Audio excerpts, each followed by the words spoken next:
I mentioned a couple weeks ago that Passover always makes me think about agency and autonomy, which is not a large stretch for me. I think about agency and autonomy a lot anyway. Since college, I was very interested in um, how we make our decisions, right? What different priorities and what different commitments are pulling at us, are encouraging us to move in a certain direction. That is to say, the way that we make a choice is the agency that we exert in the world, and what other ideas impact those decisions, whether we have a commitment to a family or a commitment to a job or a moral choice, right? All of those impact our agency.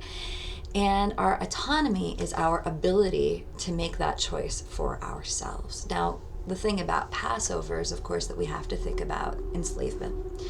And when people are enslaved, when we were slaves in the land of Egypt, we had neither agency nor autonomy. That is to say that the Egyptian taskmasters and Pharaoh as the symbol of oppression decides what you're going to do, what you're going to prioritize, how things are going to go. And when we take choice and decision-making ability and self-determination out of people's lives, we take away their identities. We give them no control, and it causes a certain amount of panic, a feeling of being out of control, right? And one of the interesting things about the Passover story is that we don't go from slavery to freedom. We like to think of those as the dichotomies, as slavery to freedom. But that's not exactly what happens. What happens is we go from slavery to the Egyptians to servitude to God.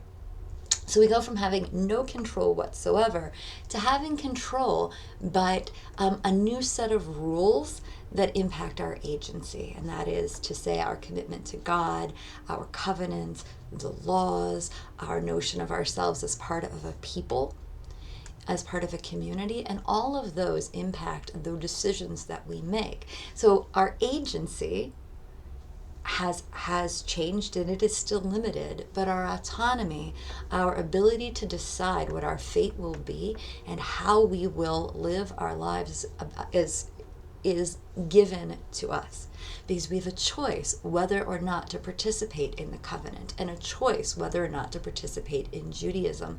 And that is the freedom of Pesach. It's not you're free to your own devices, there's no one to catch you when you fall, there are no rules. Instead, it's here's a framework by which you can live your best life.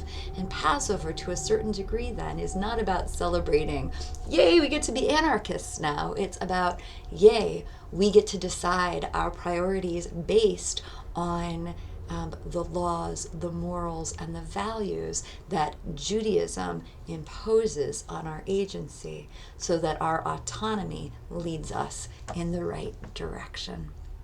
Chag Pesach Sameach.